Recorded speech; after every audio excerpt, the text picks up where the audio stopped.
So Apple this week have had their worldwide developer conference and announced Apple iOS 5, an evolution to the current operating system found on iPhone and other Apple products. So there's a lot of great features coming out in iOS 5. Now, I'm not an Apple fanboy, but I'm not against Apple in terms of what they do. I think they've got some very good products, but to date I've always thought they have lacked a little bit in terms of their innovation in comparison to the likes of Android and BlackBerry and what have you.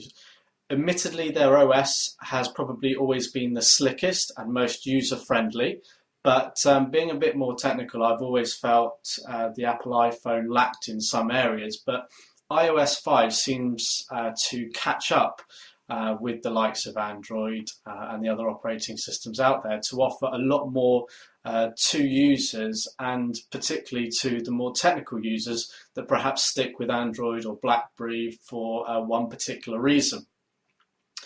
So some of the new features that are included are deeper Twitter integration. So now from Safari you can tweet directly from the web browser. Now, although they've integrated Twitter deeper into iOS 5, this still lacks the integration that you find on Android, which where you can literally have integration to Twitter from any application, thanks to the way the operating system works. So it's certainly a benefit, but for the heavy Twitter users out there, iOS 5 may not give everything that you actually need. One huge advantage has got to be the wireless syncing with iTunes. One of the drawbacks has been to date that you have to connect out with a cable to keep up to date, and other devices, particularly Android, have had applications out there, albeit third-party applications, that allow you to synchronize your device without ever having to have a physical connection to it.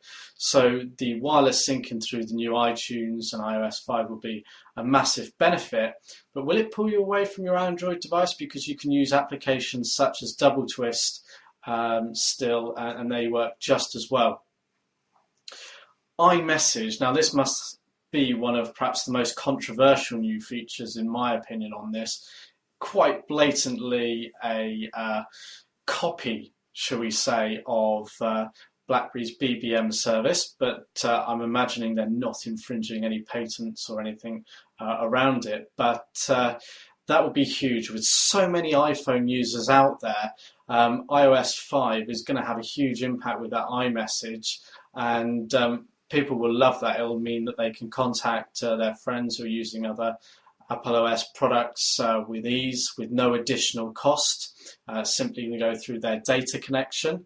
Now that's probably going to rile some of the major telecoms providers out there, because it's going to mean a lot of people who use iPhones won't be using messaging services anymore. They'll simply be using the free service built into the iPhone.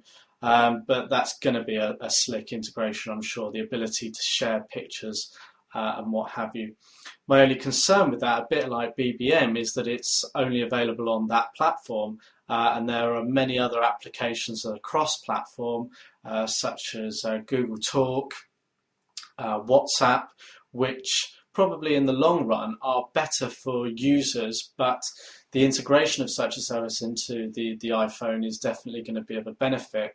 It just means it's going to limit some people, and if they were more knowledgeable on the fact of applications such as WhatsApp, whereby they work cross-platform, that would be much better for them. One of the perhaps other innovative features which doesn't exist on other devices is the newsstand application. The fact that you can have your application subscriptions to books and magazines automatically downloaded into one place. So all you need to do is access that one folder to actually view your newest downloads of magazines and what have you.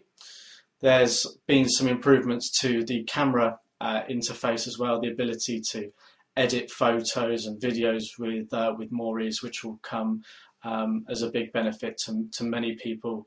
Very few mobile devices do that efficiently, and I'm sure that the iPhone will benefit as a result of that. because more and more people want to edit things actually on the go. Question is, will iOS 5 improve the iPhone? I think ultimately it will. Even me, who's perhaps not been interested in the iPhone so much today, I'm quite keen to see iOS 5 in operation. I think it's got some great features, and probably it's one of the first times I've actually felt that perhaps I should look at trying an iPhone on a more regular basis. And I think many people will feel that way. The only other thing is really, though, that you are limited to the hardware that's produced by Apple, whereas the likes of Android, although it might not be as slick as the way that Apple integrate all of these new features into iOS 5, you do get the flexibility in terms of the hardware that you choose. So whether you have a 3.6 inch, a 4-inch screen, you have that choice, whereas you're very limited with Apple. That's a good and a bad thing in both respects. So there's never going to be a perfect solution. It looks like iPhone and the iOS is moving to a more rounded sort of solution for everybody, even the more technical user. There was always going to be something that compels you to choose one operating system over another. So there'll be many people that will look at iOS 5 and stick with Android, or many that stick with BlackBerry because of the email capabilities or what have you. But it'd be an interesting few months and year as we see the evolution of iOS 5 and the new devices. We just need to see what hardware Apple are going to roll out to promote the iOS 5 operating system. So now in stock at Clove is the HTC ChaCha, essentially the Facebook phone. One of the key features about this device is that it does have a dedicated Facebook button, which gives you a lot of flexibility. But before I go into it in too much depth, let's just take a quick look at the device. So you can see that the device is quite slim, but it's got this curvature to the handset itself. Got a micro USB charging port here.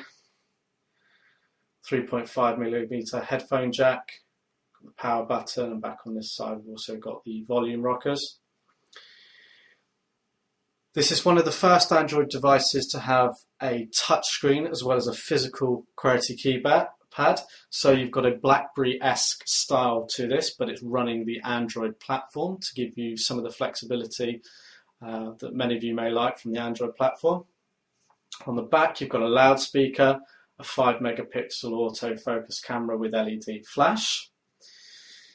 So like I say, on the front here you've got a 4-row QWERTY keyboard, a 2.6-inch touchscreen, touch-sensitive buttons. So a quick look at the device. So you've got an optimized version of HTC Sense here, so you can see we're using the touchscreen.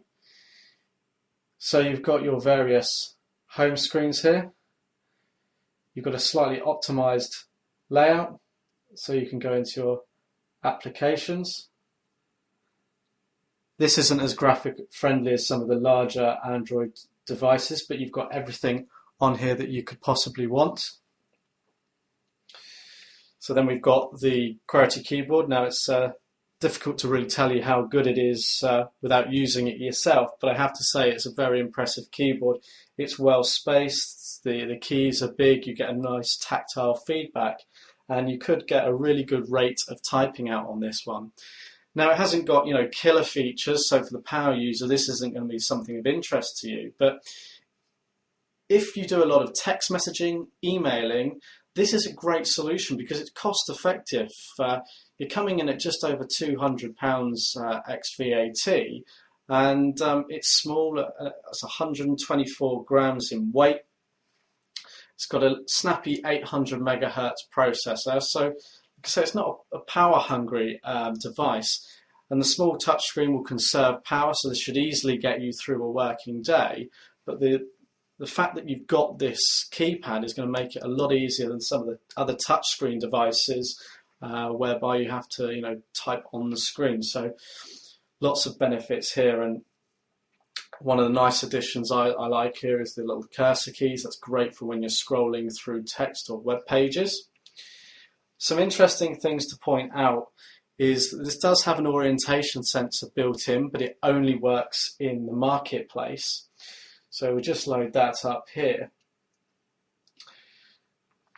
So no other application will allow this device to work in landscape mode, only in the marketplace. So if we turn there, we will see it will turn into portrait mode. Back to landscape, portrait mode again. But if I was to go into a web browser, we can see we're in landscape mode, but it will not flip to portrait mode in the web browser. Now, there'd be very few reasons why you'd need to change it to portrait mode, really, on this device, but a lot of people have got used to that in other Android devices. So some of the standout features, as I've mentioned, are is the Facebook button. So simply from this, just by pressing the Facebook button, you're directed into a screen whereby you can put a quick post up on your Facebook wall. You can add a camera image or one from your photo actual album.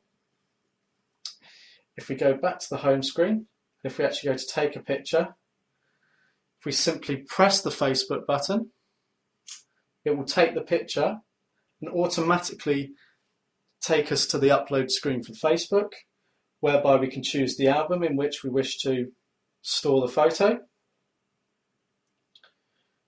We can even tag people and add a description, and simply by clicking done, that's automatically uploaded. So in terms of Facebook integration, this is without doubt the best device for it. If you're a bit of a Facebook junkie, then you've got lots of flexibility in this device. Lots of other Android devices can do it, but of course it's just much easier with this dedicated Facebook button. No going through the Facebook application, or have straight there, uploads it, and it's really easy to use. So other things aside, it's all the standard sort of Android applications that you'd expect to get on there. They'd all work as you'd expect and what have you. You just got some slight differences, bearing in mind that this is a smaller device with a QWERTY keyboard. So you can pick that up online at clove.co.uk today. Until next time, thanks for watching.